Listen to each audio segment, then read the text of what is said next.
بسم اللہ الرحمن الرحیم نحمده ونصلی علی رسوله الکریم اما بعد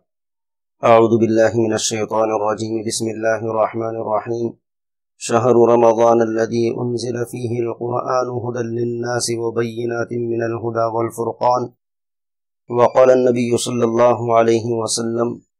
من صام فی رمضان ایمانا واحتسابا غفر له ما تقدم من ذنبه او کما قال النبی صلی اللہ علیہ وسلم۔ سامعین و ناظرین، السلام علیکم ورحمۃ اللہ وبرکاتہ۔ آج میں آپ حضرات کے سامنے کاروان حق اس چینل کے ذریعے سے استقبال رمضان اس عنوان کو لے کر حاضر ہوا ہوں۔ آپ تمام حضرات جانتے ہی ہیں کہ رمضان المبارک یہ بے انتہا برکتوں، رحمتوں، سعادتوں والا مہینہ ہے۔ قرآن و حدیث میں اللہ رب العزت اور آپ صلی اللہ علیہ وسلم نے اس کے بے شمار فضیلتیں بیان فرمائی ہیں، اور ہر ایمان والا اس رمضان المبارک کو بہت ہی تذب و شان کے ساتھ، بہت پرجوشی کے ساتھ، اولو العزمی کے ساتھ اس کا انتظار بھی کرتا ہے، اور حتی المقدور اپنے آپ کو رمضان المبارک کے اندر گناہوں سے بچانے کی کوشش کرتا ہے۔ لیکن اس کے باوجود رمضان المبارک کی جیسے قدر کرنا چاہیے ایسی نہیں ہوتی۔ اس لیے ہمیں خاص طور پر آپ صلی اللہ علیہ وسلم، صحابہ اکرام، اولیاء اعظام، علماء اکرام کی طرف نظر کرتے ہوئے، ان کے رمضان کو دیکھتے ہوئے رمضان کو گزارنے کی ضرورت ہے۔ آپ صلی اللہ علیہ وسلم کے رمضان کو اگر ہم دیکھیں گے تو آپ صلی اللہ علیہ وسلم رمضان المبارک کے اندر عبادات کا بہت زیادہ اہتمام کرتے تھے، اور صحابہ اکرام کو اس کی تلقین بھی کرتے تھے۔ ام المؤمنین حضرت عائشہ رضی اللہ عنہا فرماتی ہیں کہ آپ صلی اللہ علیہ وسلم غیر رمضان میں تو عبادات کو کیا ہی کرتے تھے، لیکن جب رمضان المبارک آتا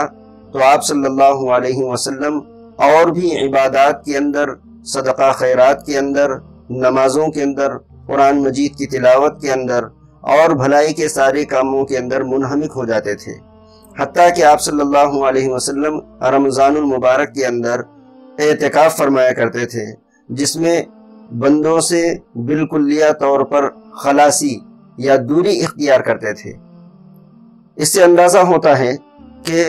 آپ صلی اللہ علیہ وسلم کے رمضان المبارک کی قدر، رمضان المبارک کے اندر اہتمام، اور ہمارے معاشرے کا، ہمارے سماج کا حال، اس سے واضح فرق اس سے ظاہر ہو جاتا ہے۔ ضرورت اس بات کی ہے کہ ہم رمضان المبارک کے اندر صرف روزہ رکھنے یا تراویح پڑھنے پر ہی صرف اکتفا نہ کریں۔ یقیناً یہ بھی بہت ہی اہم عبادات ہیں، لیکن اس کے باوجود رمضان المبارک کے اندر جو کرنے کے کام ہیں، خاص طور پر آپ صلی اللہ علیہ وسلم نے قرآن مجید کے ساتھ خصوصی تعلق رکھنے کا ارشاد فرمایا۔ جیسا کہ قرآن مجید کی اس آیت شریفہ سے بھی ظاہر ہوتا ہے کہ اللہ رب العزت فرما رہے ہیں کہ رمضان المبارک کا ہی یہ مبارک مہینہ ہے کہ جس میں قرآن اتارا گیا، جس میں لوگوں کے لیے ہدایت ہے۔ اسی طریقے سے روایات میں بات ملتی ہے، آپ صلی اللہ علیہ وسلم رمضان المبارک کے اندر خاص طور پر قرآن شریف کا تلاوت کا اہتمام کیا کرتے تھے۔ حضرت جبرائیل علیہ السلام سے قرآن مجید کا دور کیا کرتے تھے، حضرت جبرائیل علیہ السلام کو قرآن مجید سنایا کرتے تھے، ان سے سنا بھی کرتے تھے۔ دونوں طرح کی روایتیں ملتی ہیں۔ اسی کو دیکھتے ہوئے اسلاف کی زندگی سے یہ پتہ چلتا ہے کہ اسلاف رمضان المبارک کے اندر قرآن مجید کا کیسا اہتمام کرتے تھے۔ امام اعظم ابو حنیفہ رحمۃ اللہ علیہ کے بارے میں مروی ہے کہ آپ پورے رمضان المبارک میں 61 قرآن شریف پڑھا کرتے تھے، روزانہ دن میں 1 قرآن شریف، رات میں 1 قرآن شریف، اسی طریقے سے تراویح میں مکمل 1 قرآن شریف۔ اس طریقے سے 61 قرآن مجید امام اعظم ابو حنیفہ رحمۃ اللہ علیہ صرف رمضان المبارک کے اندر تلاوت کیا کرتے تھے، اس کا اہتمام کیا کرتے تھے۔ ہمیں بھی ضرورت ہے اس بات کی کہ ہم رمضان المبارک کے اندر جہاں پر روزہ رکھتے ہیں، تراویح کا اہتمام کرتے ہیں، اسی طریقے سے بہت زیادہ قرآن مجید کی تلاوت کا اہتمام کیا کریں، لغو کاموں سے بچیں، اسی طریقے سے آپ صلی اللہ علیہ وسلم نے خاص طور پر اس ماہ مبارک کے اندر جو کرنے کے لیے کہا ہے وہ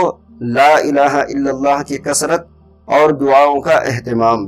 استغفار کی کثرت اور جنت کی طلب اور جہنم سے پناہ کا مانگنا، یہ آپ صلی اللہ علیہ وسلم سے تاکیدی طور پر مروی کیا گیا ہے۔ اس لیے میں تمام ہی ناظرین و حاضرین سے گزارش کرتا ہوں کہ ہم تمام رمضان المبارک کے اندر، جیسے عام رمضان جو ہمارے گزر گئے، لیکن اس رمضان کو ہم جہاں پر نماز ادا کرتے ہیں، روزہ رکھتے ہیں، اس کے علاوہ ذکر و اذکار کا اہتمام کریں گے، اپنے آپ کو لغویات سے بچائیں گے، تو یہ رمضان ہمارا رمضان ہوگا، جس کی وجہ سے اللہ رب العزت کے نزدیک ہمارے درجات بھی بلند ہوں گے اور ہم اللہ رب العزت کے نزدیک مقرب بھی بنیں گے۔ اللہ رب العزت سے دعا ہے کہ اللہ ہم تمام کو رمضان المبارک کا پرتپاک طریقے سے استقبال کرنے کی گرم جوشی کے ساتھ، پورے ایمان کے ساتھ، یقین کے ساتھ، ثواب کی نیت سے رمضان کو اسلاف کے طریقے پر گزارنے کی توفیق عطا فرمائے۔ وآخر دعوانا ان الحمد للہ رب العالمین۔